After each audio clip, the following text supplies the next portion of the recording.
Welcome once again. Welcome once again to Media's live show. I really need to come up with a catchier name for that, or I'll just keep it. It's not like super important. My channel's not important. It's not even important to me, really.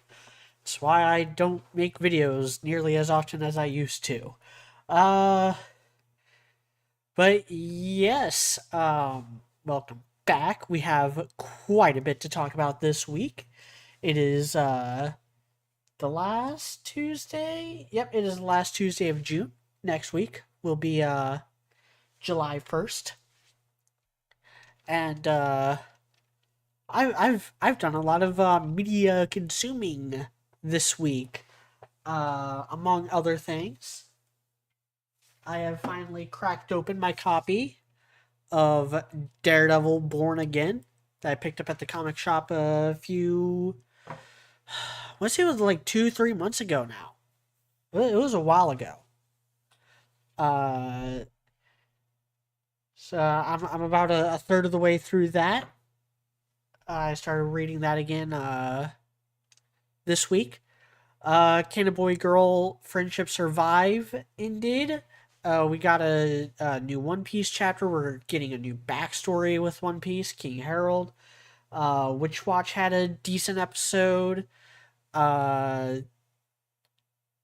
but above all else, the big thing for me this week has been Fixing Ruby. Fixing Ruby by Raymond McNeil, my friend, over at Celtic Phoenix Productions. I've been catching up on that. For those of you who don't know, I've worked with Raymond in the past. We've been on each other's channels. We're still good friends. We share memes and art with each other all the time. We're in group chat with me, him, the Floof artist, and Kitty Kirishima, who did my channel avatar and stuff. Uh, and I also helped with Fixing Ruby Volume 3 back in the day. Just some minor stuff like some world building stuff and some like fleshing out of the Vital Festival. That was my main contribution. Nothing really important. I was actually shocked that he gave me a special shout out in that video. I was like, I mean, I just kind of stated the obvious, I guess, but okay. Uh, it's a near dear project to me as a supporter of his. Um, because that's kind of how we met.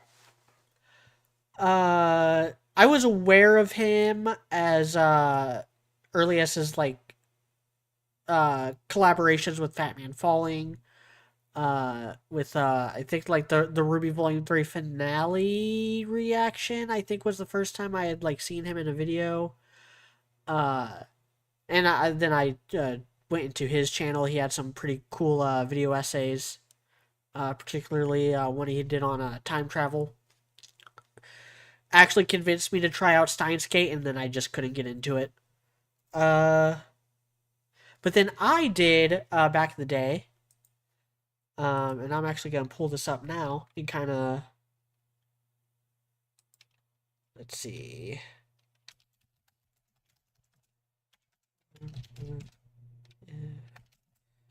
Ruby.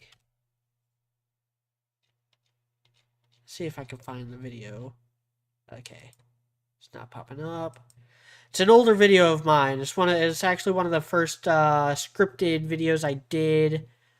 Uh, where would it be? Where would it be? I know I have every video I've made. I have a playlist for. Speaking of that, did I ever put this in playlist?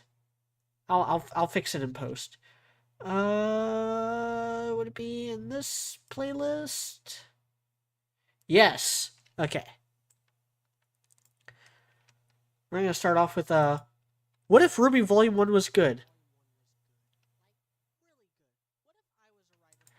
Playing off of Belated Media's What If Phantom Menace was good. Right down to the opening, like, what if the Phantom Menace was good? Like, really good. Not just good enough, not just fine, really, really good. What if I rewrote this from, like, and it goes into it. Check out Belated Media's video. Check out Fixing Ruby. Um, but yeah, this was a 17-minute video. I'm not gonna watch all of it because I got a lot of other things I want to get to today.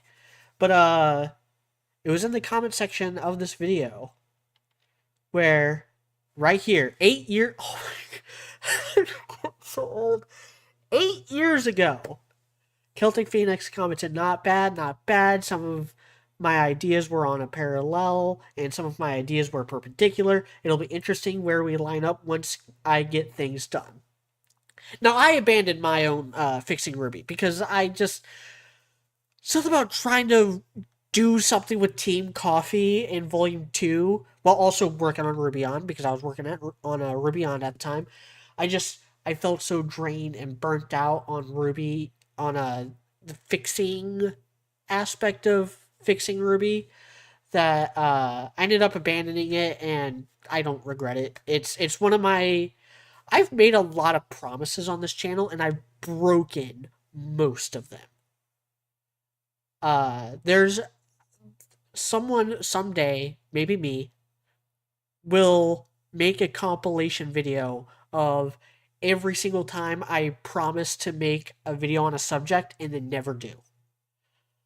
This is one that I will never regret. I have no interest in making my own Fixing Ruby anymore. I did it. I actually did my volume 1 before Raymond did his.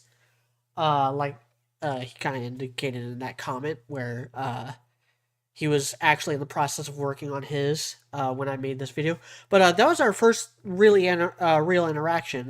We had a bit of a back and forth, not much of a back and forth, obviously, just 3 replies. But then we took it to Twitter and then eventually Discord. That's when I joined the Tundra. That would have been like 6 years ago when I joined the Tundra. Seven years ago, right? 2018. Yeah, it was late 2018 when I joined the Tundra. I'm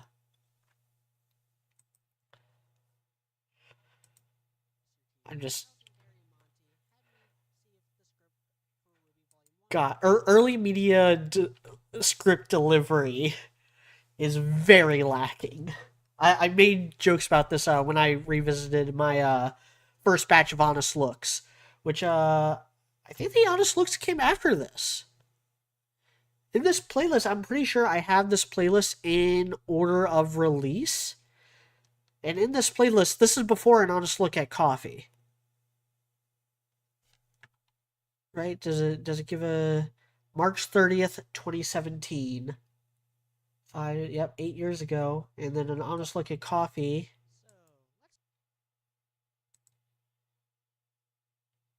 Was April. So it was a month. So this was a month before the first like real Honest Look.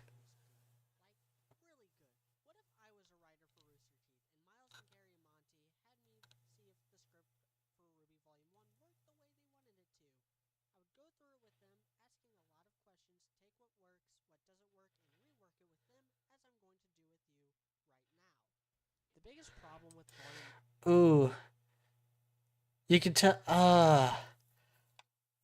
I don't think I ever really learned how to properly record and edit and mix audio. It's by far the weakest thing in all of my videos, streams and otherwise. Even like some of my most polished videos, like this year's Valentine's Day special, which I think is the best video I've ever made. Like going out on a high note on that one. I'm gonna make more videos again eventually. I just have other priorities that I got a Night Watch book I need to finish. I got 2 Night Watch books that I need to finish and try to have out this year as my self-imposed deadline. I don't have time to make YouTube videos right now. I barely have time in the week to do these 1 to 2 hour streams just to keep content. Just to have content for the channel. Yeah.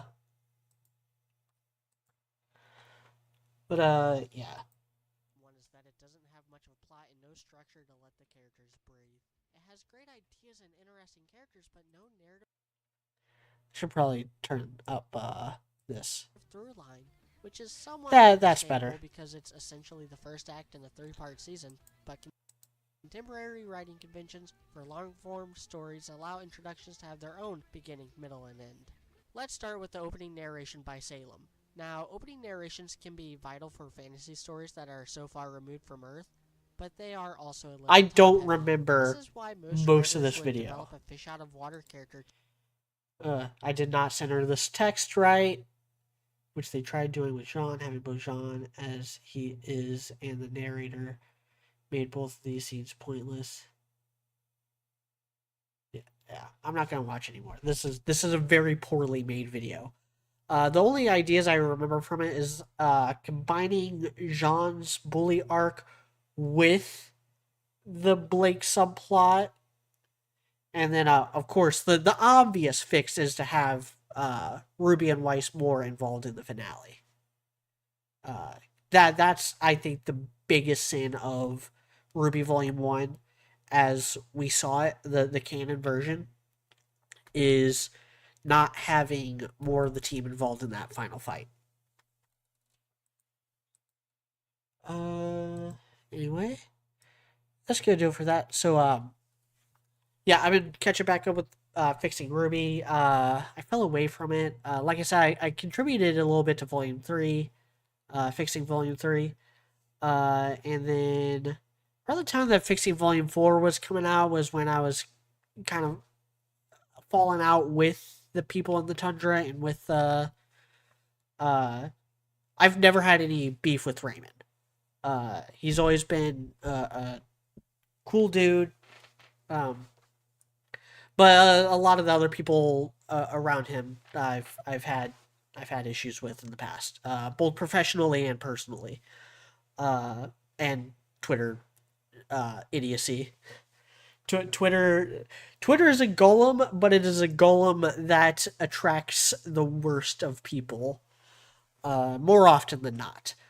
And that's one of the reasons why I kind of just don't want to work with any of those people professionally. Like Fat Man, for instance. Like I've worked with Fat Man Falling before. He's been on my channel. I've been on his. I've met some really close personal friends through his streams and stuff. Uh, I don't. There would be a lot of tongue holding if I were ever on his channel again. I'll just say that there'd be a lot of tongue holding on my part.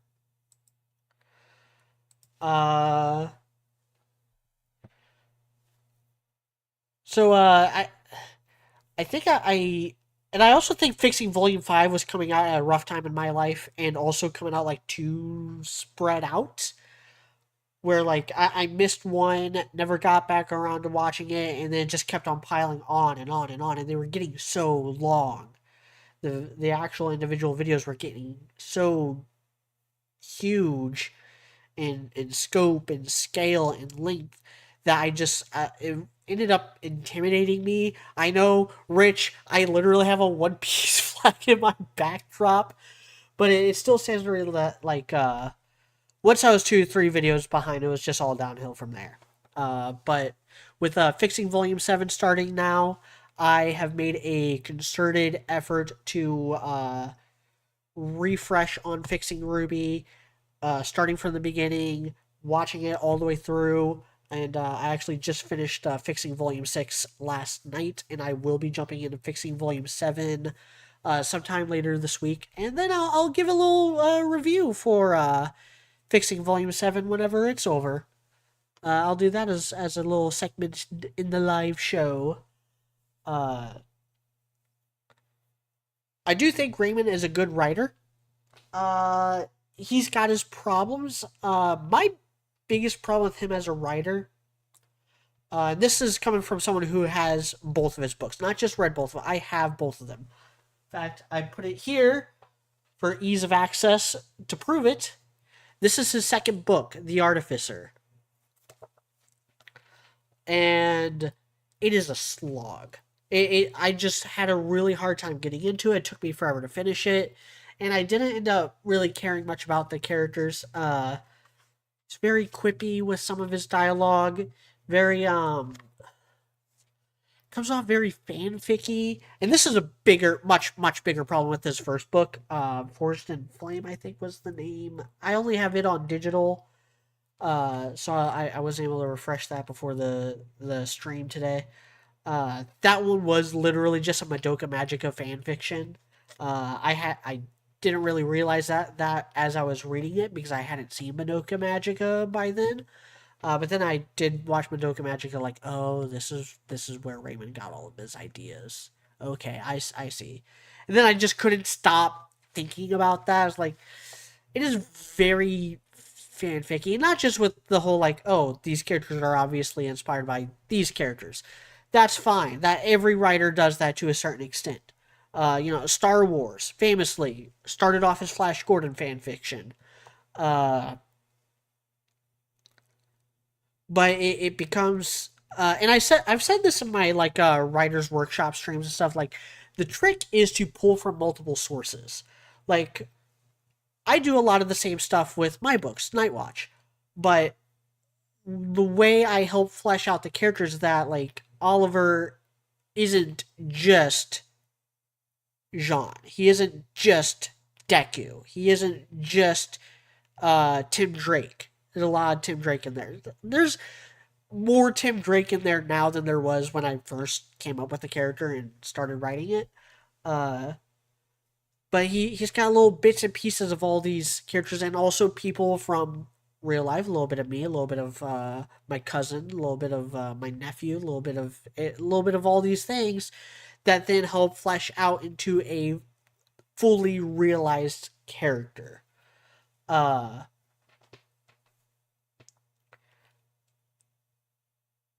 and I think Raymond, at least with his books, he struggles with that a little bit.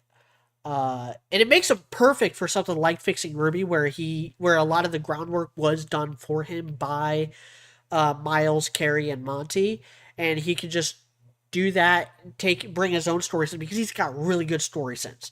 Like he's a really good critic. He's really good at like sniffing out like the inherent problems in a piece of fiction. He's very good at sniffing out like what is and isn't out of character, and how like characters can behave different ways based on the circumstances, and how that fleshes out a character. Like he's really good at sniffing that stuff out, which makes him perfect for a project like Fixing Ruby.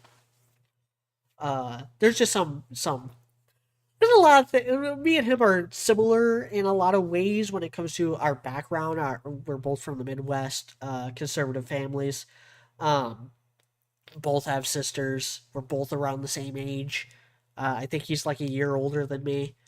I used to remember that, but I've kind of forgotten how old he is. Uh, but there's a lot of, like I said, very fanficky stuff. Like I don't I won't criticize like the onsen scene from Fixing Volume 5. I think that was very well done. I think it was very neat. It's just not an idea I would have had. Same thing with having Roman as the Ozpin. And that's actually the big reason why I don't want to be involved in Fixing Ruby. I like being surprised when it comes to stuff like that. I would have been in agony if I knew that ahead of time and had to keep my mouth shut about it. So I love being a fan of Raymond more than I love working with him. And as someone who has done both, I can say for sure I prefer one over the other. I prefer not knowing what's going to happen in the next what is this series name? Vault Finder, the second Vault Finder book. If he ever gets around to writing that, I'm looking forward to not knowing what happens until I actually buy that book and read it. And I don't think he's read my books. Maybe a little miffed about that. No, it's fine. It's fine. I'm fine. I'm fine. Uh, but I would like more people to read my books, especially people whose books I have read. Uh, I think I even no, I didn't. I offered Kitty a discount. Uh,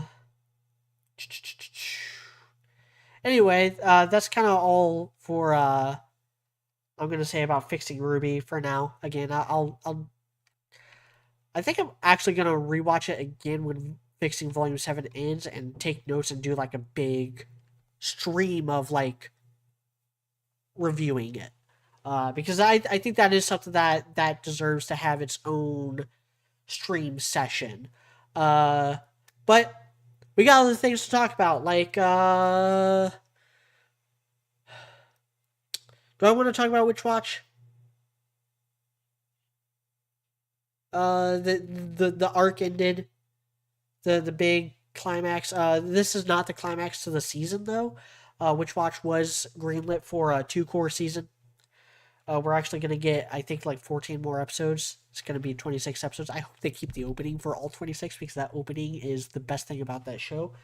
But Keigo and Nemu are officially part of the squad, and one of the few things I know about the story going forward is that Nemu and Keigo steal the show. Looking forward to that.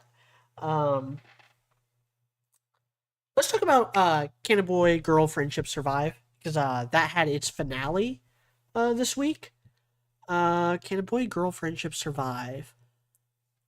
I kind of don't want there to be a season 2. I know there's a lot of source material left to adapt, and that gives me pause. Because the guy, Yu, and Himari are officially dating by the end.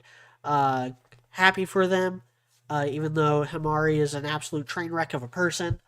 Uh, Rion gets kind of the short end of the stick because of that. And that's what gives me pause because, like, the Himari peaked too soon. The fact that Himari is getting her, like, happily ever after in season 1 of a story that has at least like 5 more light novels left to adapt does not bode well for her, and I'm not sure if the writer is good enough to pull that off. Um, if it ever gets a season 2, I'll probably watch it. Depends on what else is coming out that season. Uh, Speaking of which, I think it's time we get into the main subject of today's stream, which is Summer 2025 is stacked. Let's actually pull that up now. Summer season.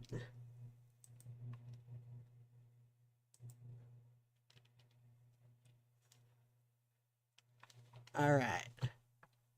I have my anime list pulled up here. Right off the bat, I'm going to go in order after this, but right off the bat, we got to talk about Dandadan Season 2. Because my biggest complaint about Dandadan Season 1 is that it ended where it did. I will always think that it would be a much stronger season if they just let it cook for a few more months and then released it as a 2-core season. That is a complaint I will continue to have for season 1, but it's also a complaint that, like, it won't matter once season 2 is out, because now anybody watching Dandadan is just going to binge it anyway. That's the thing about, like, production schedules, and I think I talked about this with Zom 100, where, like, Zom 100 lost a lot of momentum and got a lot of flack for all the delays, the months-long delays and stuff that kind of killed the show for a lot of people, but as someone who watched it after it was already over, I did not realize or care or feel that at all, because I was able to just binge through the whole thing, completed. Same thing's gonna happen with Dandadan, inevitably. I'm so excited for this arc, though. This is my anime of the season prediction. Is Dandadan season 2. When this arc came out in the manga, people would not shut the fuck up about it. This is apparently like a huge game changer for the series, in the same way that, like, Chunin exams was a game changer for Naruto, or Soul Society was a game changer for Bleach, or like Enies Lobby was a game changer for One Piece. I don't know much about what happens in the future of Dandadan. I've never read the manga. I don't know much about the manga. I just know that everyone says this arc is like arguably the best in the entire series. Uh, so super excited for that. And people have also watched the first 3 episodes in theaters. They did like a special screening event thing. And everyone was like, best 3 episodes of Dandadan ever. And we're gonna get it right at the start of the season. And then of course there will be more, and hopefully that is also good. Then also out of nowhere was the surprise announcement of My Dress Up Darling season 2. I actually just watched My Dress Up Darling sometime last year. I think it was like back in October when I was in between jobs that I finally watched that. I think it's neat, and I talked about it. I also talked about Don in that same video. My Valentine's Day special, still the best video I've ever made, possibly. Especially the version that's on Patreon that uses musical interludes, because I really like that about the first few Valentine's Day specials I did, and I've never been able to do that because of YouTube copyright stuff. But yeah, My Dress Up Darling season 2. I'm excited for it. This, depending on what else comes out and what else engages me, I might wait until this is over and then binge watch it, or I might watch it week to week. I don't know yet. Another obvious one. I already talked about how Witch Watches continue on, and I think MHA Vigilantes is also. Let me look that up. MHA Vigilantes. How many episodes? No, MHA Vigilantes is ending next week, so we'll have to talk about that next week. I'll have to catch up with it. I'm like 2 episodes behind. But yeah, I hope there's a little more angst and like heart in My Dress Up Darling season 2. A little bit more of an edge. Not like don't get edgy, but like sharpen it up a little bit, because my biggest complaint with season 1 is that they are just so horny for each other all the time, and that is the only feeling that really comes across in the show. There's just so much more potential for more there. Kaiju number 8 is getting a second season. I didn't get into the first season. I haven't seen a single episode of Kaiju number 8. People like it. I'm happy for them. Second season of Yofukashi no Uta. I don't know anything about this, which means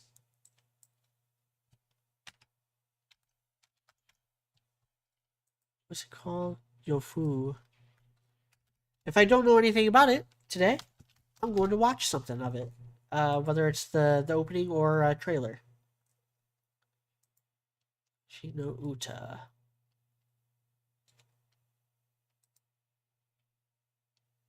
You slutty she-devil.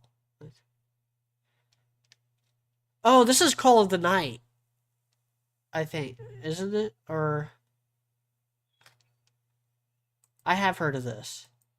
I just didn't know what the Japanese name was. Yofu Kashi no Uta. Yeah, it is Call of the Night. I might have to watch it. This is actually one that's kind of on my that's been on my radar for a little bit to maybe watch. It's on my like maybe list. It has been since season 1 came out a while back. I think last year. Yeah, last year. I've seen the opening, but let's watch it again.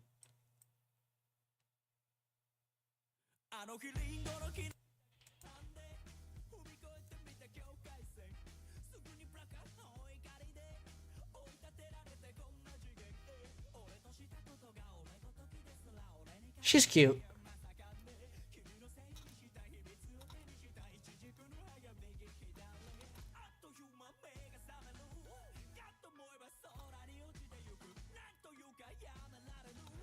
That was a straight up fucking Gojo pose.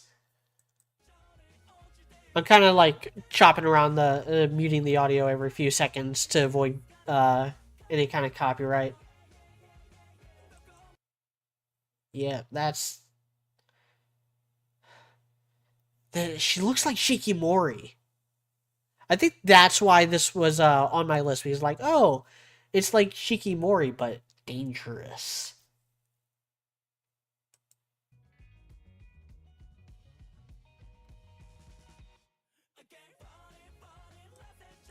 All right. Ooh, that's a cool shot.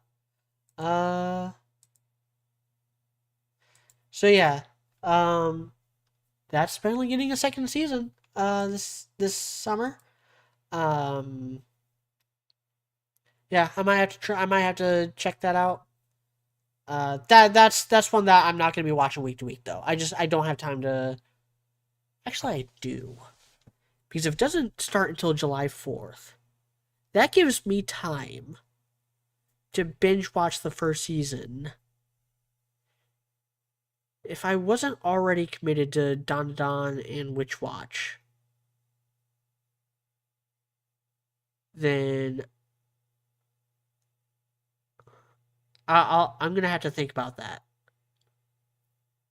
because usually I only have time for like 2 to 3 shows a season, and then things that I can like just easily binge watch on my off days.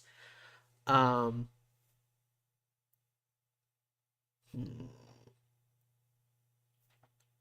yeah, that's gonna stay on my maybe list.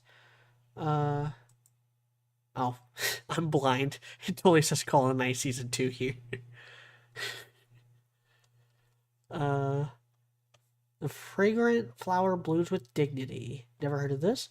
Despite being adjacent to one another, Chidori Public High School and the all-girls Kikyo Private Academy seem to exist in 2 different worlds. While the latter boasts an immaculate reputation and favors students from wealthy backgrounds, the former is a nest of dim-witted delinquents. Everyone at Kikyo harbors a deep hatred for their Chidori neighbors. 16-year-old Rentaro Tsumugi is a student at Chidori whose intimidating face leads people to avoid him. Okay, so we're basically getting Romeo and Juliet by way of Toradora, except instead of families, it's high school rival high schools. Yeah, I think I'm gonna skip that one, but let's see if I can convince myself otherwise by watching the trailer. Fragrant flower blooms with dignity. It's a Netflix anime. Never mind. No. She's cute. Gotta be more than cute to hook me, though. Cute girls are a dime a dozen.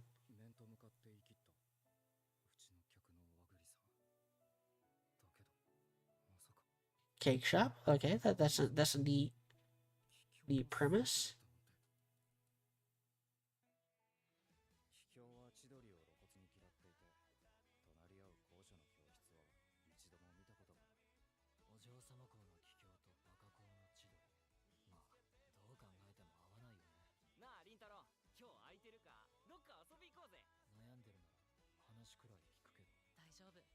Uh, 店に和栗さん来てると思わなくて。急に来ちゃったからですか？いや、もう店には来ないと思ってたから。だって、桔梗と千鳥だし。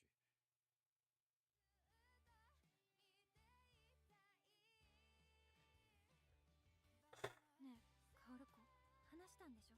金髪の人と。どんな人だったの？すっごく優しい人だったよ。会いたかったんです。凛太郎くんに。千鳥と桔梗なんて関係ない。他でもないあなただから。私は知りたいと思ったんですよ。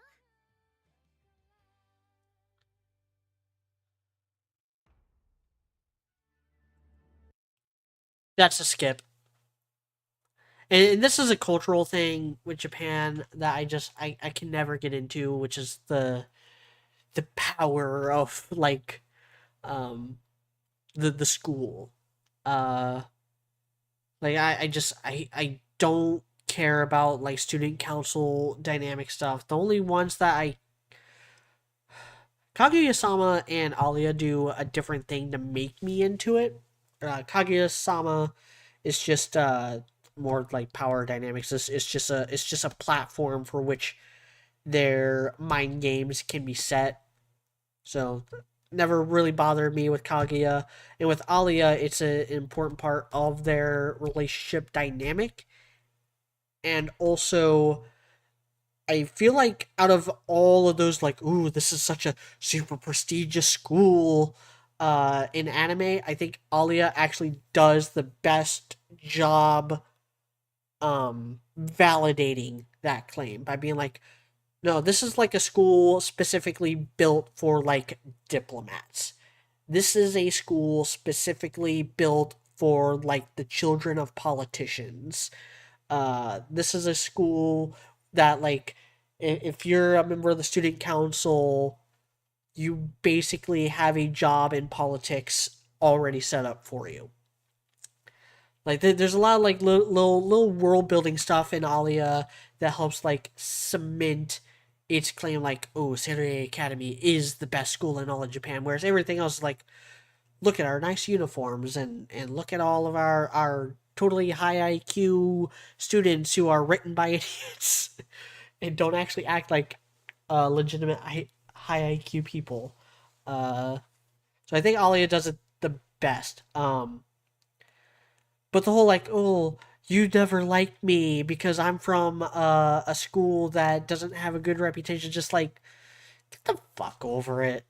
I don't have the patience to deal with that premise.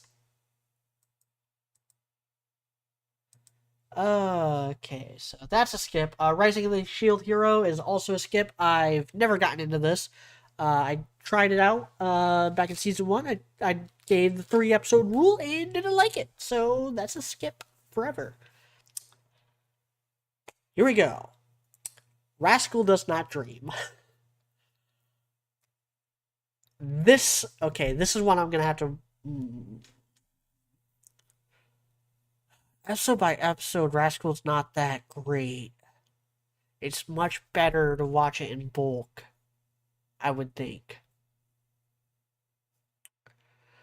I am invested enough in the main characters of Rascal, Sakuta and Mai, that I would watch this week to week.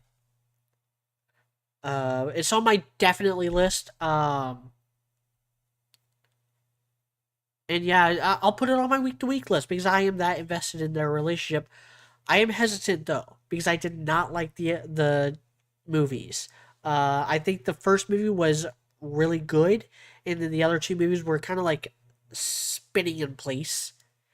Like they did have some interesting situations, but a lot of it was like similar to things that had happened in earlier arcs that made me feel like it was out of ideas. We'll see where this goes. I haven't read the light novels to Rascal. I've seen the show, I've seen the movies, I like them just fine. I love the anime. And I like the first movie. Uh so we'll see how like the first arc. We'll watch the first arc week to week, and then go from there. See if my investment still holds or if they botch it. Sakamoto Days season 2 or part 2, I guess. That's a skip. I'm not into Sakamoto Day. I don't. I'm not a big fan. I'm not a fan of the premise, and I'm not a fan of the that art style. And every clip I've seen of Sakamoto Days, like, not for me. Gachiya Kuda, never heard of this. Living in the slums of a wealthy town, Rudo and his foster father Regto try to coexist with the rest of the town's residents, but Rudo despises the wastefulness of the upper class, ignoring the warnings from those around him, Rudo regularly rummages through the town's garbage in search of anything useful or valuable to save from the abyss, a massive hole where anything considered trash is dumped. So it's the Great Quarter from One Piece. Where anything considered trash is dumped, including people. It really is the Great Quarter from One Piece. Rudo's biological father was one such person, having been thrown into the abyss after he was accused of murder. One day, after running into a mysterious figure on the way home, Rudo returns to find Regto's dying body on the floor. He's immediately found at the scene by the authorities and is charged with murder. No one believes his claims of innocence, and he is thrown into the abyss instead of dying. However, he finds himself in a strange, foul-smelling place surrounded by monsters made out of trash. So it's like made in abyss with, I don't know. This seems like a pretty trash show. I'm not into it. When Rudo is attacked by said monsters, he is saved by a man named Injun Joe from Huckleberry, or from Tom Sawyer.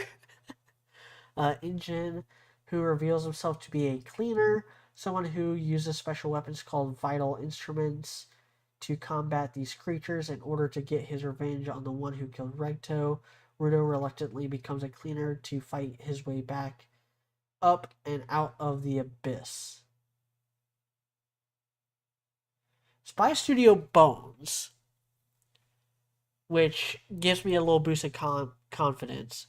But let's check out the Gachiakuta.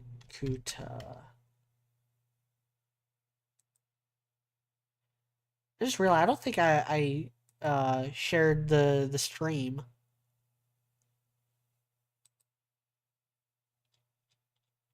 Razor Fist new video is fire.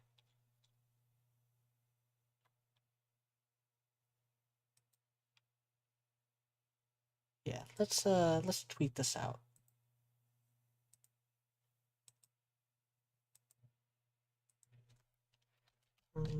Watching trailers upcoming anime on stream.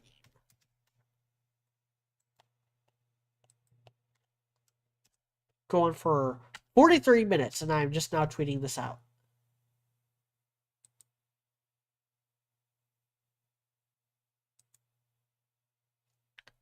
Okay, Gachiakuta main trailer.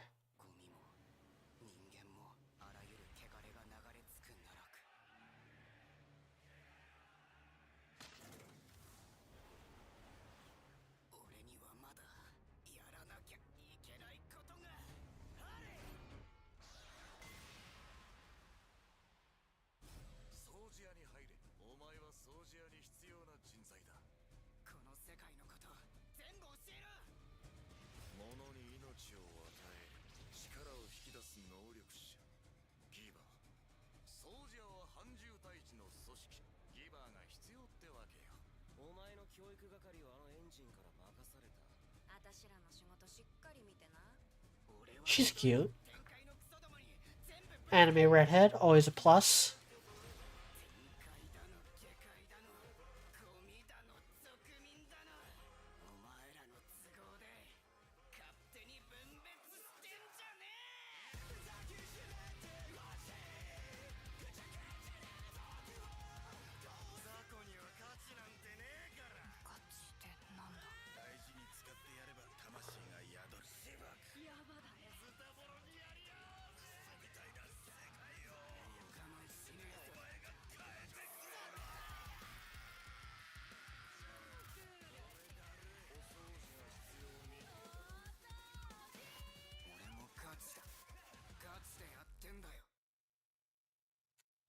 I think that's gonna be a skip.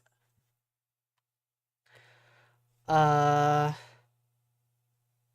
off the bat, CGI in anime. I am not against CGI. I'm not against CGI being used in 2D animation. I just think the vast majority of studios in Japan are fucking bad at it. I want to show you a little clip of an older movie.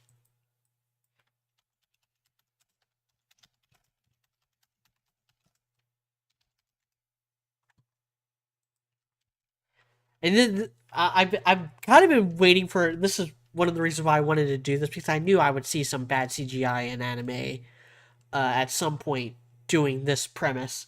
So, and I've been looking for an excuse to kind of go off on this ever since Trigun Stampede came out. This is the clock tower scene from The Great Mouse Detective, which released in the 1980s. I think 1987.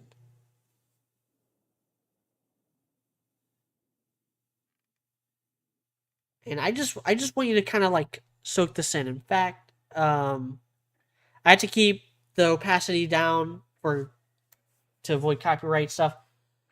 That clockwork is CGI. Look how stylized and seamless it is with the 2D animation. This is early CGI. This is pre-Pixar. This is pre-Jurassic Park.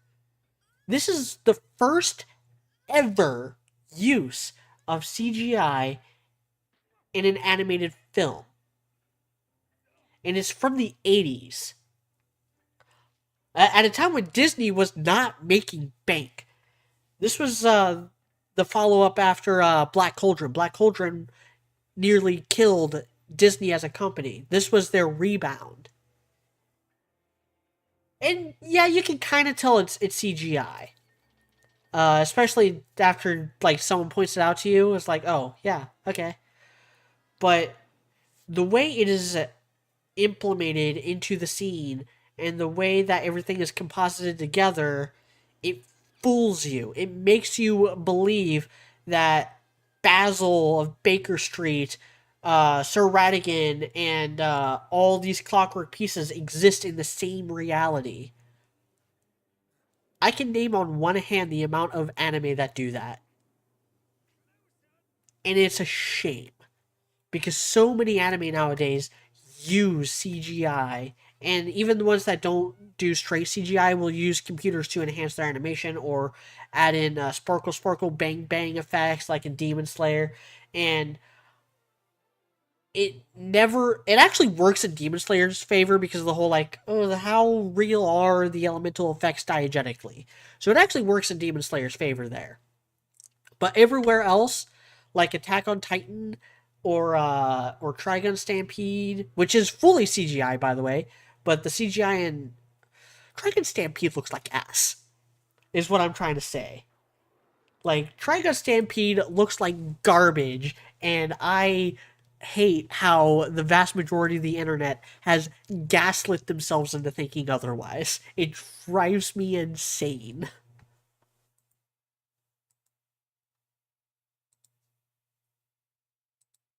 But yeah.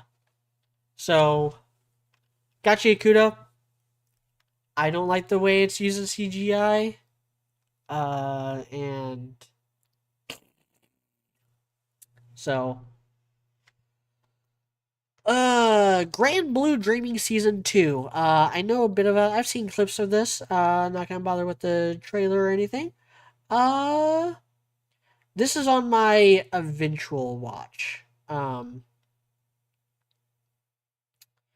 I haven't seen Grand Blue, anything from Grand Blue, but I like the art style. I like the character designs. I'm never opposed to some ecchi sleaziness in anime.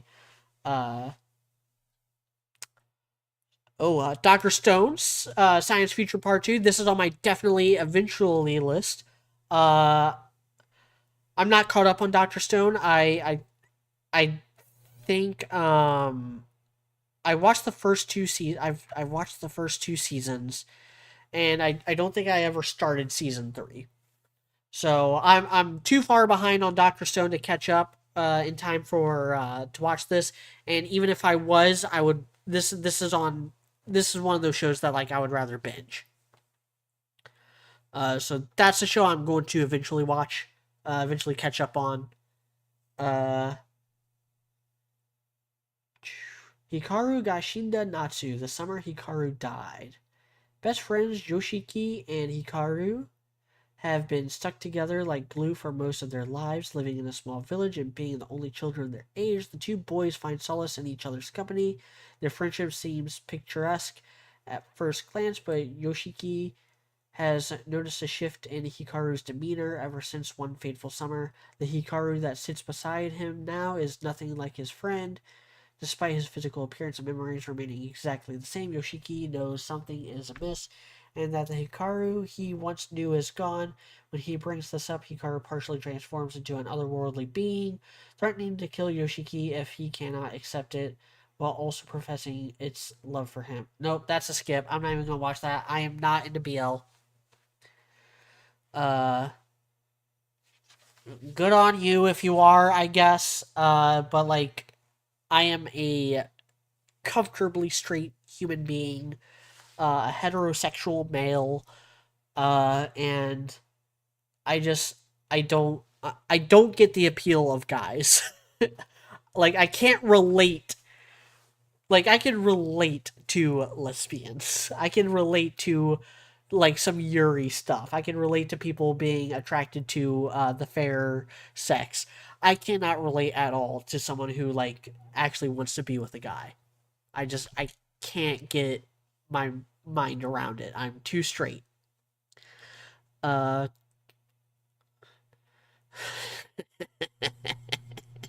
Rent a Girlfriend is getting a fourth season. It got a third? I wasn't aware that it got a third. Uh Ooh, this is gonna be fun. I've not watched the show. I probably never will. And if I do, it'll only be out of like morbid curiosity once it's all said and done. I just know the like backlash that one of the most recent chapters got, and knowing that like this season it was kind of relying on the manga maintaining some momentum. Uh, I, that's gonna be that's gonna be fun to see people kind of like respond to on Twitter. I was reincarnated as the seventh prince. I fucking hate how these light novel ass, fucking isekai ass animated anime shit show seasonal bullshit always have fucking stupid ass titles. Uh, I'm aware of the show. It was a skip for me before, and it's a hell of a skip for me now. New panty and stocking with garter belt. I respect panty and stocking for looking different, for like being like, no, we're gonna be Craig McCracken up in here. And also lewd. Um, like a lewd version of the fucking Powerpuff Girls. But I was not a fan of the show when I watched it a couple years back. And so that's a skip. Token Anki. Wait just a minute.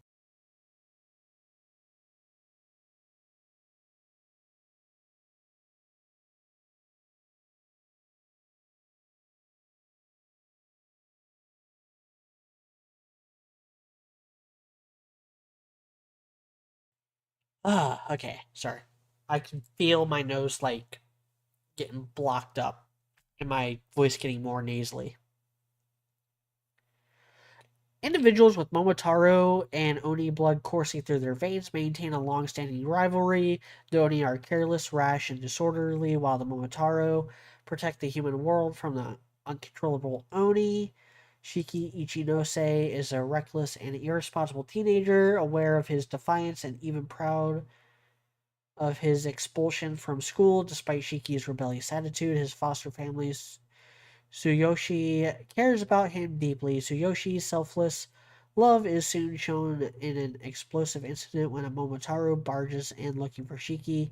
As a Momotaro himself, Tsuyoshi has been hiding Shiki for years and keeping his own origins a secret even from him.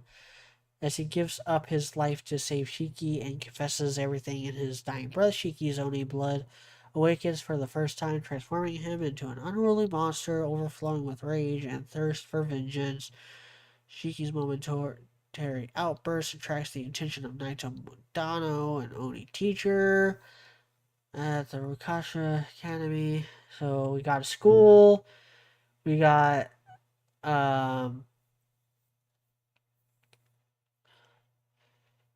obviously the story of Momotaro is like a classic Japanese folktale. I think Momotaro being like a separate race of people is fucking silly. If that's the direction they're going with it, that is ridiculous. I would much rather just the classic, like, oh, we're a descendant of the hero, or like the village of heroes or whatever, like in a. This is not at all the same kind of show, but what fuck? What was the name of it? I talked shit on it in my Valentine's Day special, or threw shade at it in my Valentine's Day special. What the hell is the name of that ecchi show? Testament of Sister New Devil, which is a stupid ass show and a cringe fest. That I watched entirely because of a redheaded waifu.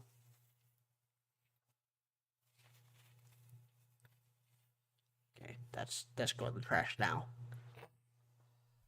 But yeah, that idea appeals to me more than this. But let's watch the trailer.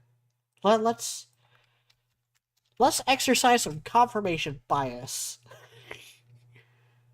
Togen Anki trailer.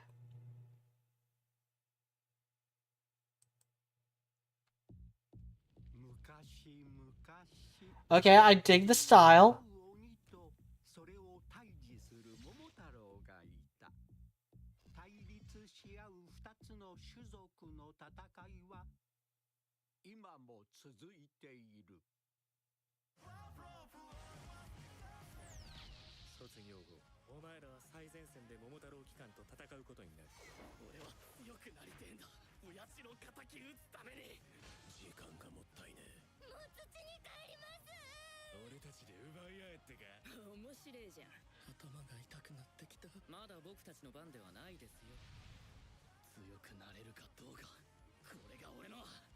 Okay, that's cool. Ooh.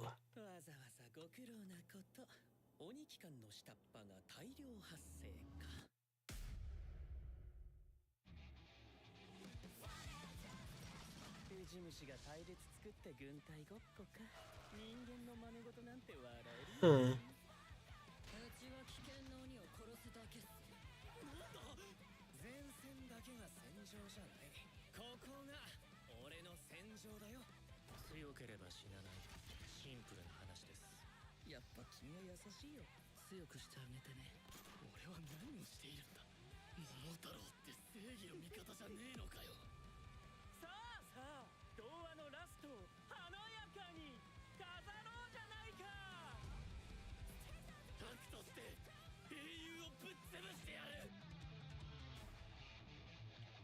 The fact that he uses a gun kind of wins me over.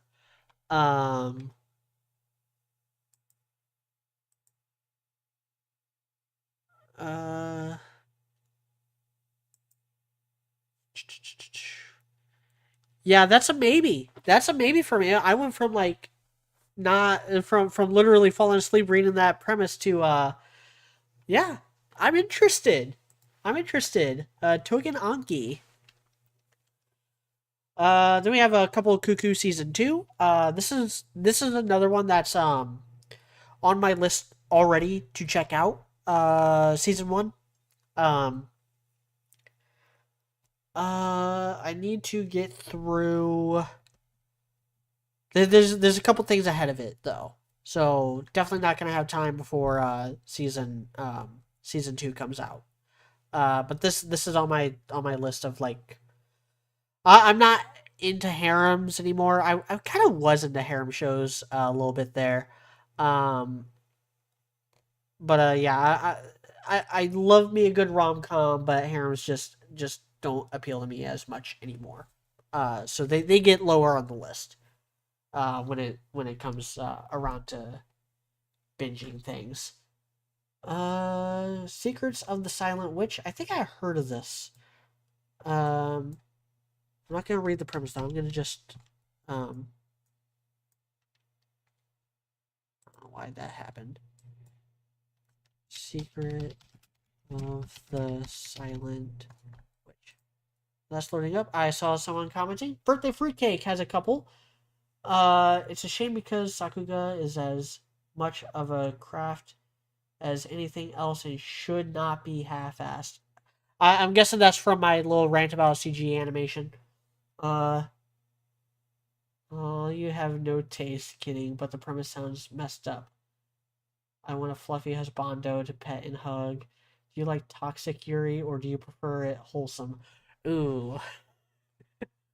I like both for very different reasons.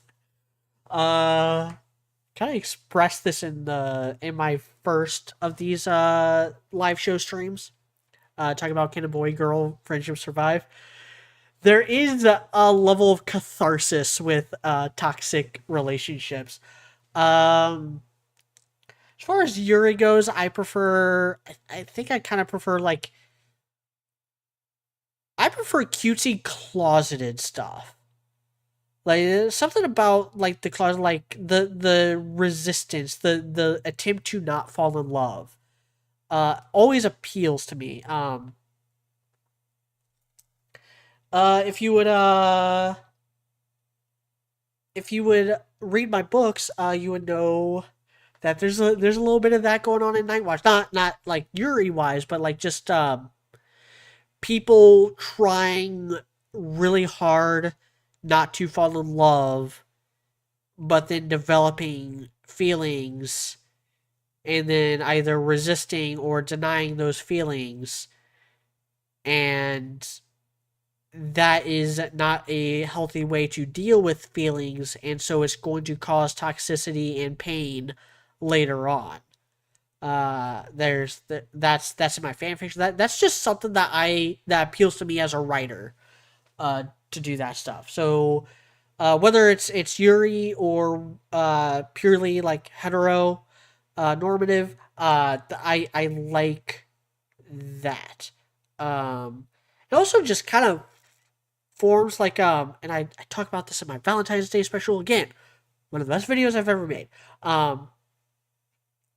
Where like one of the problems a lot of rom-coms run into is coming up with a reason why they're not just dating.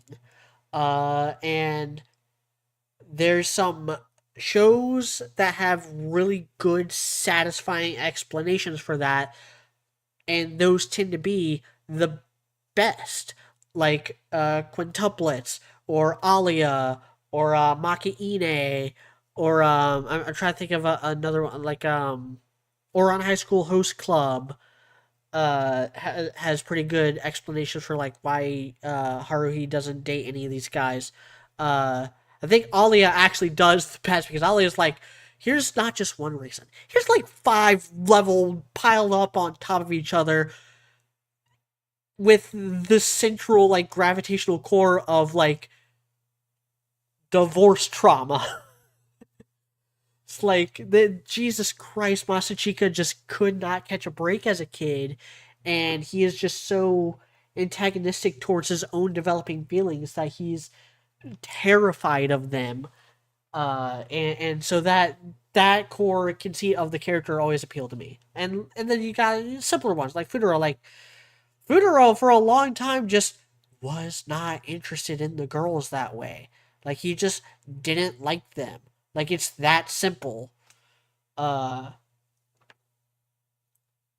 you got things like but then you get things like Nisekoi. And I think Nisekoi is kind of the progenitor of the modern rom-com in that like every rom-com since has seemed to be some kind of response to Nisekoi. Big problem with Nisekoi is that Onodera had every single opportunity to confess her feelings and never did. And the only reason why she never did is out of her own like little bit of fear. But then you can't even blame her because Ichijo Raku had every single opportunity to confess his feelings for Onodera, but never did, and never had a good reason not to. And then eventually it just happens that their feelings for each other were just not strong enough to cross that threshold. But his developing feelings for Chitoge Kurosaki were strong enough to where he crossed that threshold. And this is there's a movie called 500 Days of Summer that actually like very abruptly like points this out, where like in 500 Days of Summer, is Joseph Gordon-Levitt and Zooey Deschanel, they meet each other, they fall in love, they date for a while, they fall apart, and then they meet other people, and she gets married, and he kind of like throws a fit like, why him? Her answer is like, I feel stronger about him than I ever did you. Like, he makes me feel a way you never did. That is a very simple explanation, but Occam's razor, it's also the most accurate in a lot of cases. And this is something that's being hammered home in Alia, in the light novels, where Masachika, kind of minor spoilers for like things that are going to be in season 2 of Alia.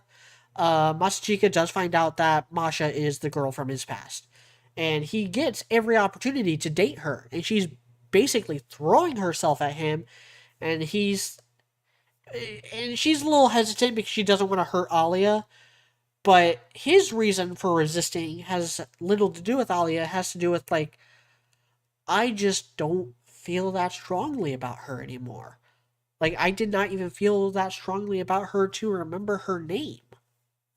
And so like he's so closed off from love and has so much trauma from his parents' divorce that he's not able to feel that way about someone else, Alia or otherwise.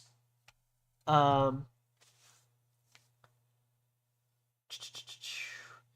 yeah, that was my off kilter rant that I didn't have planned for today. Birthday Fruitcake also asked, what do you think of Rock is a Lady's Requiem or Rock is a Lady's Modesty? Never watched it. That was on my maybe list for this season. I ended up getting into Can a Boy Girl Friendship Survive instead. It's on my maybe list. I might get around to watching it eventually. I might not. I like the character designs. I like the premise. I like bands. I like anime about music. I like K-On! Is what I'm saying. I really like K-On! But yeah, Rock is a Lady's Modesty, I just haven't seen a clip from it that like, oh man, I'm sold. I gotta watch that now. But let's look at Secrets of the Silent Witch trailer now. Let's get back into this. 7 sages. 7 is a magic number.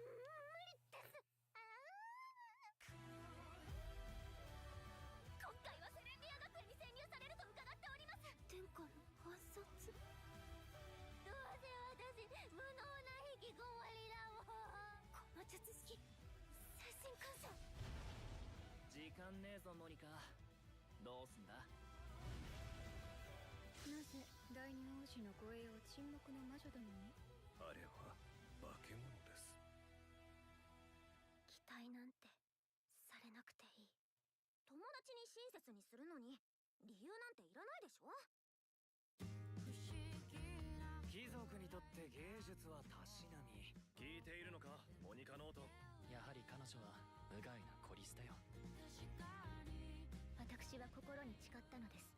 己のすべてを尽くし恩返しをすると。よかったら一緒に乗馬の授業を受けてみない？新しいことやってみたい。園に来てからいろんな人たちに助けられてる。そんな人たちに私は何を返せるだろう。 That is definitely a maybe. I like that premise. I don't know where the plot is going. So that is something that I'm gonna have to check out eventually. Didn't mean to close out of that.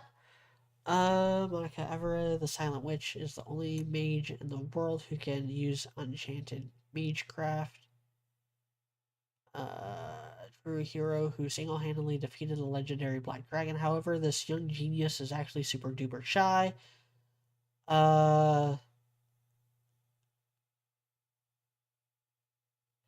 If they do a good job portraying that and giving like explanations and stuff,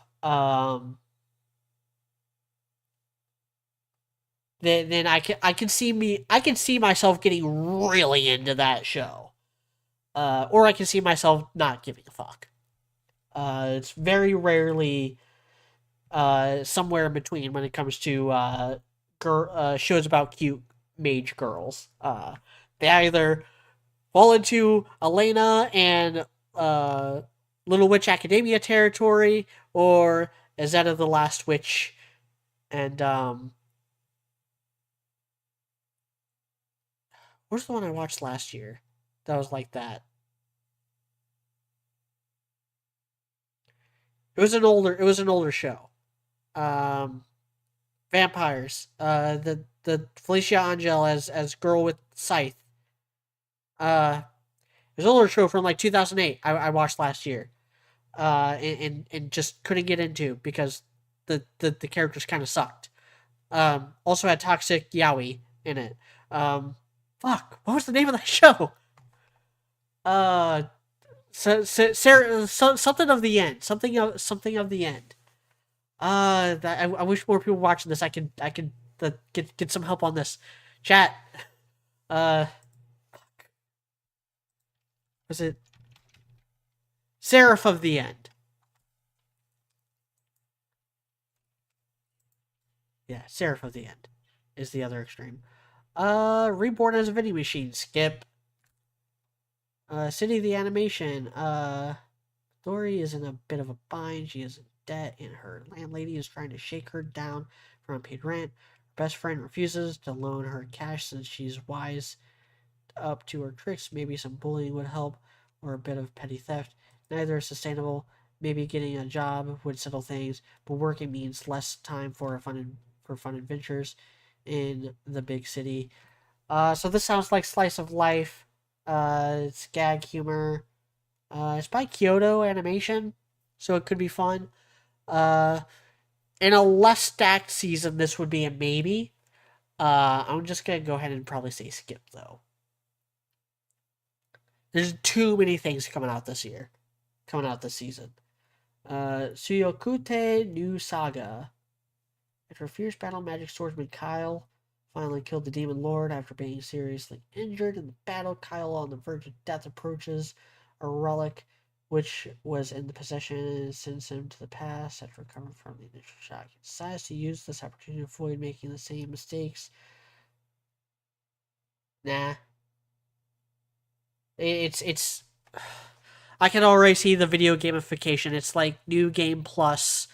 It's generic hero versus Demon King fantasy, but with a New Game Plus. That's a skip for now, and until I hear better things about it. That's gonna be just an instant skip for me. There's no way I'll be your lover unless what? Amamori is leaving her awkward and lonely junior high school life behind, determined to become a normal girl with normal friends in high school. Normal girl with normal knees. That sounds like Ruby.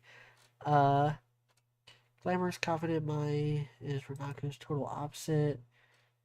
Little fashion model against the odds. The two girls form an immediate connection. Okay, so it's Yuri. My that being BFFs is better than being girlfriends, but Mai is dead set on convincing Renako that they're destined to be lovers. Let the love games begin.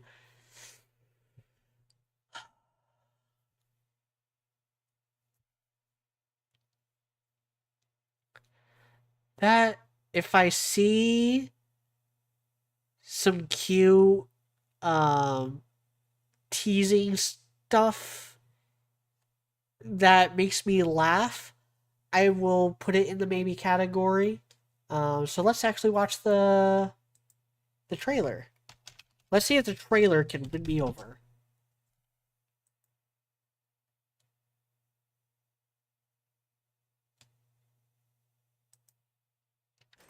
昔から人気者とか人に好かれることに憧れてた。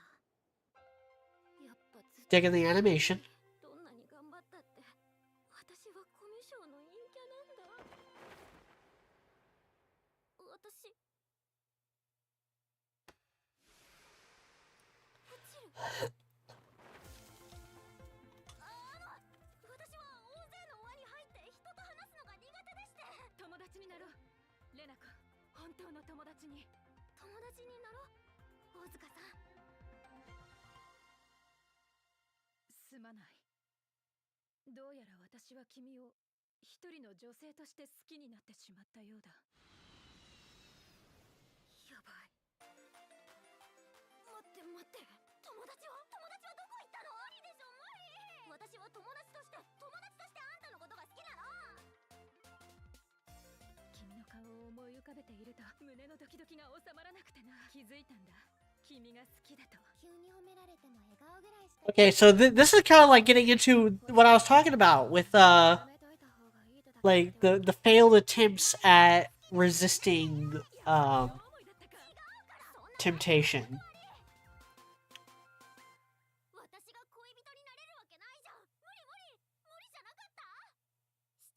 The unless really sells it. The unless.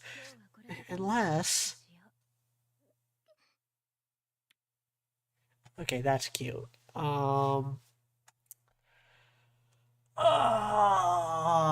This anime season wasn't. If I didn't already have like my free time saved up, that's a definitely eventually. That is a definitely eventually now. I should make like if there's like definitely week to week, definitely binge, definitely eventually, maybe eventually, just plain maybe, and then skip, and then skip until otherwise convinced, and then total skip. That's like the hierarchy of like what I'm going for here. Toilet Bound Hanako. Oh, I skipped this. Isekai. Right off the bat. Another isekai with a long, stupid ass title. Tokuto Ira succumbed to illness at a young age and ended up reincarnating in a world that resembles the fantasy turn-based strategy game. Nope, that's a skip. That's a skip. One of my biggest pet peeves in fiction, especially isekai, or especially like high fantasy, this just happens to be a more prevalent problem in isekai than in other forms of high fantasy, and that is the video gamification of fantasy. It's actually, I still have it right next to me, it's my biggest problem with The Artificer. I don't think video game mechanics have any business being in stories that aren't video games. Because like with video game mechanics, that's leading into like the strengths and limitations of that medium.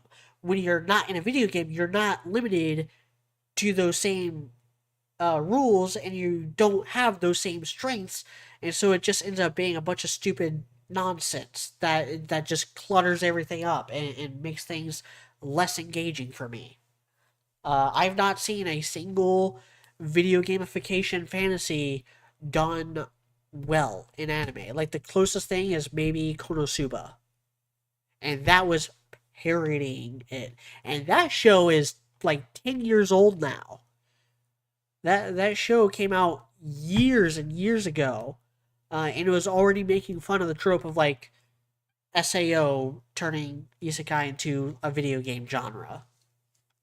So yeah, any isekai is a maybe skip anyway, because I'm just so done with that genre. But isekai that uses video game lingo is an instant skip. Toilet Bound Hanako-kun Season 2, Part 2. Can we stop with that, by the way? Can we stop with, like, Season 2, Part 2, Attack on Titan, the final season, Part 4, or, Attack on Titan Season 4, the final season, Part 3, the film, Part 1. Can we stop with that stuff? Just Volume 1, Volume 2, Season 1, Season 2, or even just use the lingo. Core 1, Core 2. If this is a Season 2, Part 2, just call it Core 4 or Volume 4. Stop with this. I've seen clips of Season 1, not a fan. So that's a skip. Mitsuzokushi Mahotsukai, the water magician. Ryo is delighted to be reincarnated into the fantastical world of Phi, where he thinks he'll get to live a quiet life learning to use his newfound water magic.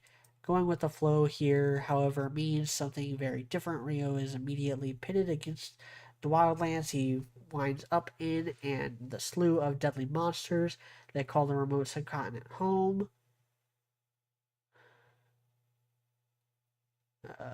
Yeah, that's a most likely skip. Let's watch the trailer.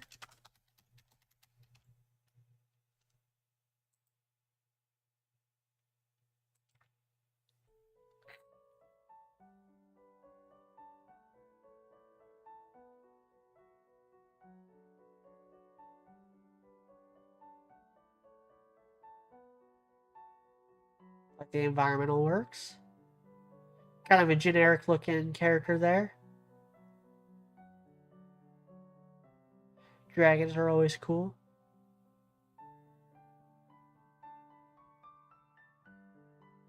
Cute elf girl. Okay, that's a plus.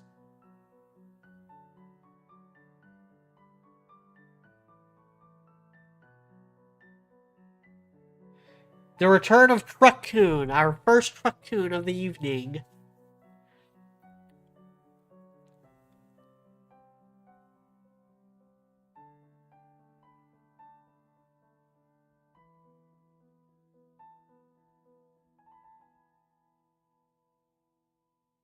Hey, that's pretty neat.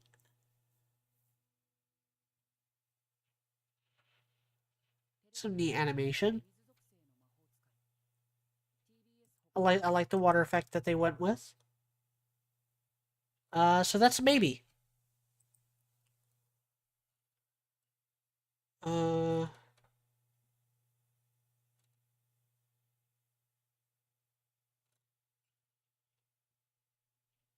Wataru-kun's no exes Gaoki Sunzen. 2 years ago, the death of Naoto Watari. Parents left him the sole caretaker for his younger sister. Forced him to move in with their aunt. So devoted is he to Suzu that he refuses to join clubs or even hang out with anyone, earning the snide comments in the title of Siscon at his new school. But as long as Suzu is safe and happy, however, his nearing classmates may turn out to be the least of his worries. The sudden transfer of a girl named Satsuki Tachibana brings back traumatic memories from his past, a past she had a hand in making so unpleasant, nasty secrets unknown to Naoto begin to surface with her arrival, threatening his new life.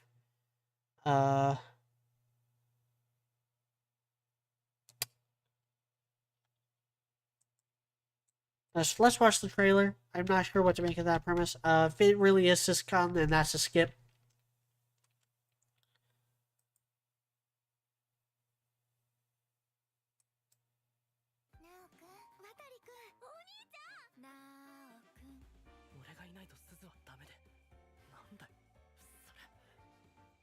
ててくれた。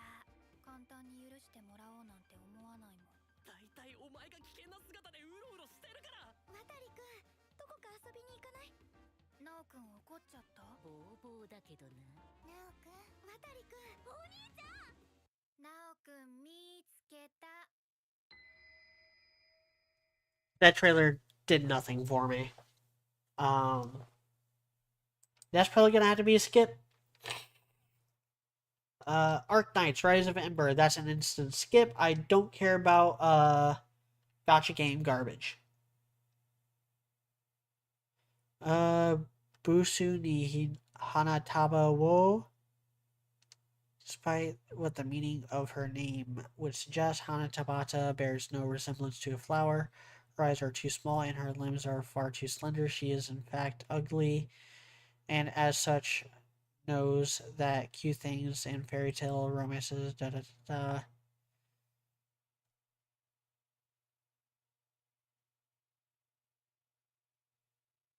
Alright, I'm interested to see how that turns out. I'm not gonna watch the trailer. I'm just kind of running out of time now. That's one that like that's a skip until proven otherwise. I will be open to that. And I'll have to look into that at a later date. Romance is about like, oh man, I'm the ugly duckling. Oh, I think you're a beautiful flower. That's just kind of trite, in my opinion. But also like really important for people, particularly young girls.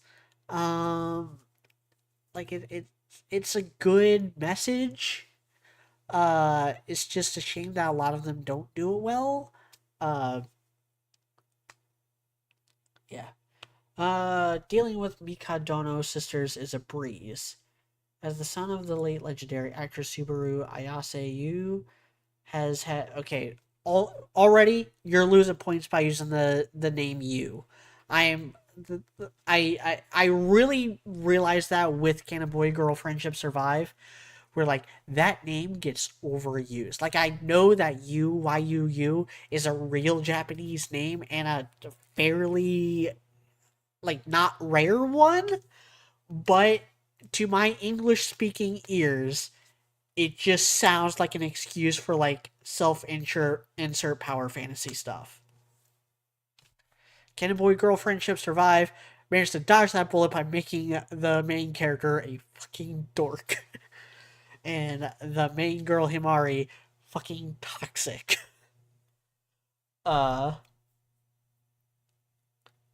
Betrothed to my sister's ex, poor Baron's daughter has lived under her sister's shadow. She always had nothing. Her hair is full of hairballs. She doesn't have a single dress, and all she has are tattered clothes for work. Her sister received the attention of a high rich noble, but she dies on the way to her marriage. Oh, that's kind of sad. That's a maybe. Let's check out the trailer for that one.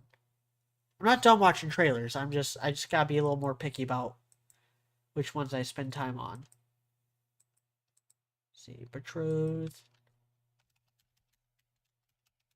to my sister's ex. Ooh, and she's redheaded. Oh, redheaded stepchild.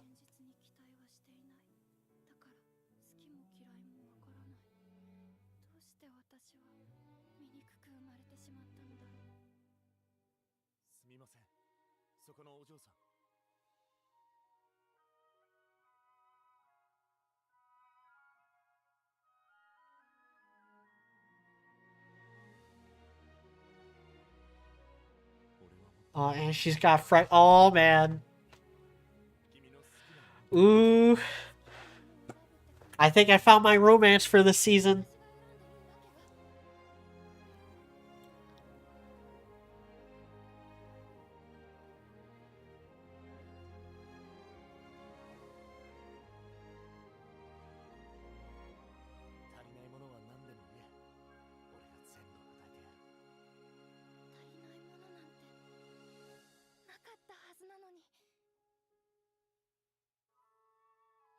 Ooh.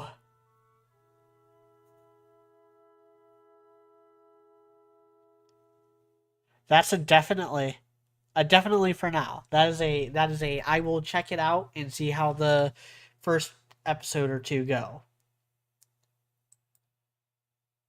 Especially if it's gonna be on Crunchyroll. It's just easier to keep track of things when they're on Crunchyroll. Um, keep track of like when new episodes come out. Because it's just a website I use now. Um, at least for keeping track of things. I'll sometimes not. Sometimes I'll like see the notification on Crunchyroll and then be like, I'm gonna watch this elsewhere because fuck Crunchyroll. Uh, I did that with Alia. I straight up did that with Alia when it was coming out. I was like, oh, new Alia episode, time to watch it on literally anything else. Yusha Party was scooped up by an S-ranked adventurer. One day, Lloyd, a white mage, is banished from the hero's party. Lloyd, who has lost his job, happens to accompany an S-rank party on a quest by chance. At the time, no one knew that the hero's party would collapse and Lloyd would gain fame. Is this a follow-up or a second season? Because I feel like I've heard this premise before. And if I didn't get into it then, I'm not going to get into it now.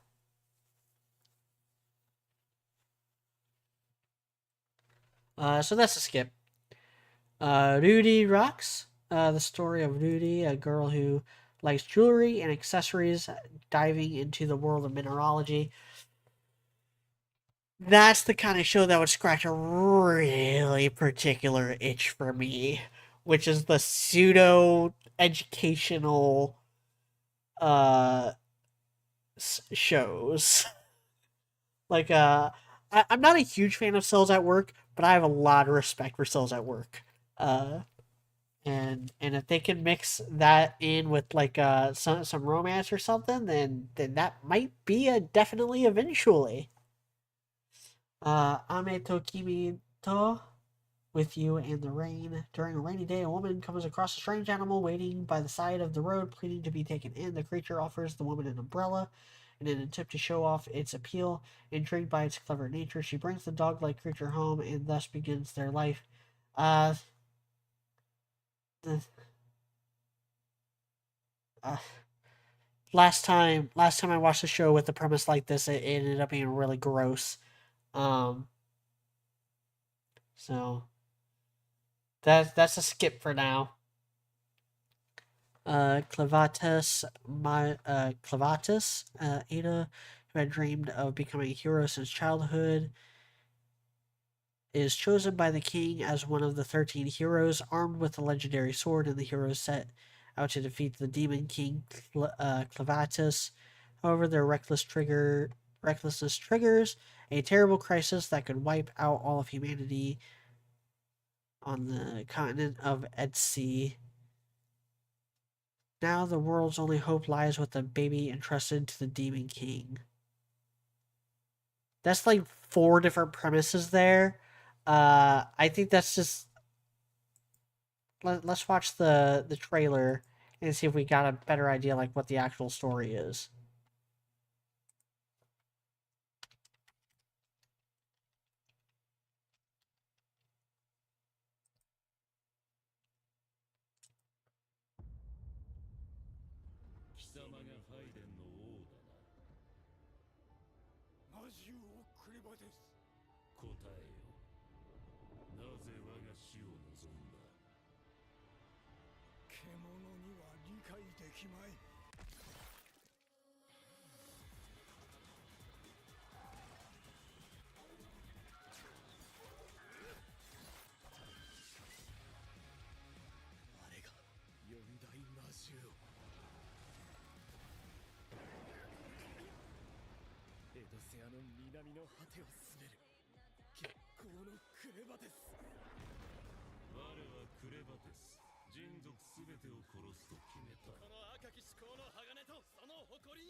我に人の世界を歩くには長いる。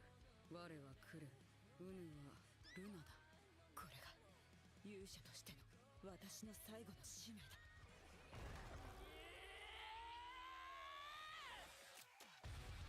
テレビアニメクレバです。魔獣の王と赤子と屍の勇者。7月より放送開始。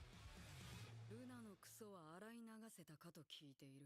そこ吹き残してる。もっと丁寧に。力を入れすぎだ。赤くなってる。指の間もちゃんとやれ。今度は力の中身があれなくせにいちいち細かい。本当に綺麗なのであろうな。こいつは私のママ母か。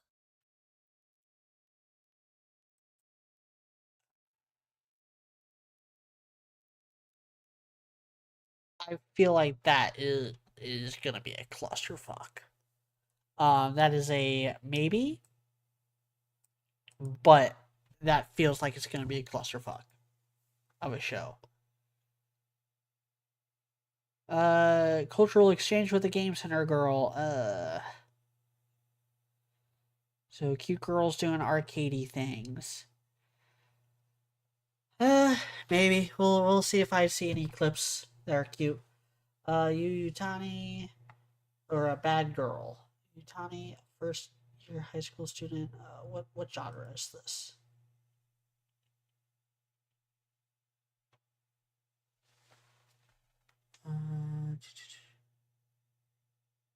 Tension of the.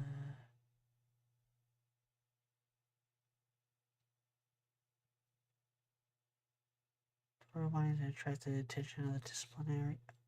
Why does it keep changing when I put my cursor over it? Everyone makes way for her. She is actually a very good girl at heart, and her mind is always full of thoughts of the schools. Donna, wanting to attract the attention of the disciplinary committee, chairman of Tori. Okay, this is a maybe. That's a maybe. Let's watch the trailer. Let's see who is who in this. Because with that premise, oh.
This looks like a fun show.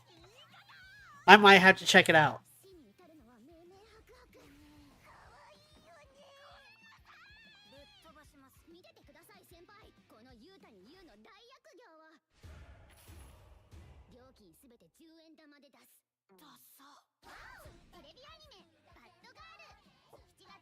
Girl failure tries to be a delinquent to attract the person she likes is a premise. That is a choice premise. I might have to check that out. Bad girl. Jigoku Sensei Nube, hell teacher. Inexplicable phenomena have been plaguing the town of Demori. In order to protect the town's children, a new homeroom teacher known as Nube arrives. Really gentle and a bit outgoing, Nube has a secret side. He is, in fact, the only psychic teacher in Japan. Probably gonna be a skip for me. A maybe skip. all of these are, subject to change as more stuff comes out, like openings and opening, like Witch Watch, for instance. I would not have watched Witch Watch if not for that opening. So openings can also sell me on a show. Night of the Living Cats. Is a zombie. Yep, zombie cats. Not interested. Detectives these days are crazy. Genius High School Detective. Ugh. I'm probably gonna just go ahead and skip that. We're only halfway through. I'm gonna have to speed run these next batch. Shahira and the Assassin Princess. That's a maybe. Private Tutor to the Duke's Daughter. Probably a skip. Dekken no Magura, the Earthbound Mole. Not interested. Solo Camping for 2. That's a maybe. That's a definitely maybe. That. Sorry, I'm not giving these the time that they probably deserve, but short on time. I've been streaming for an hour 40 minutes. I'm like talking at a brick wall right now.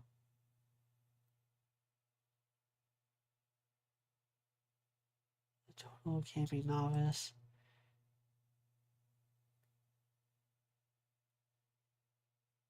Yeah, that seems like it could be like I Have a Crush at Work levels. Welcome to the Outcast Restaurant.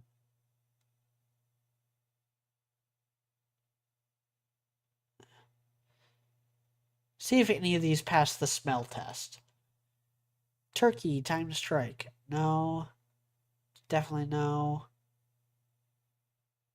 Maybe.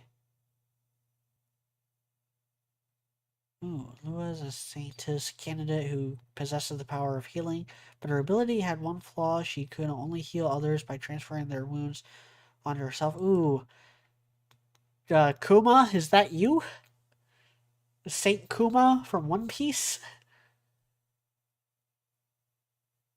Da, da, da. That could be fun. Format no Riori. Not into cooking shows. Or is that? No, that's not even a cooking show. It's just framed like one. Or is it? Something about a school cafeteria. Yeah. Got Ruler's Crown. I'm just doing the smell test on these.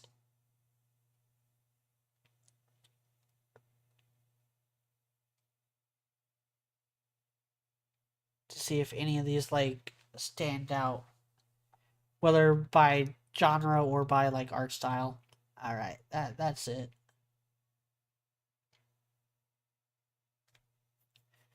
I'll see if I give more of these the time as they come out. And keep this in mind, though.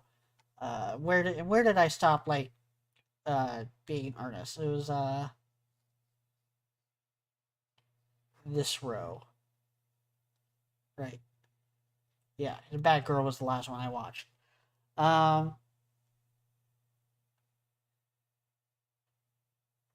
What's fall 2025 looking like? Oh, yeah, got MHA coming back.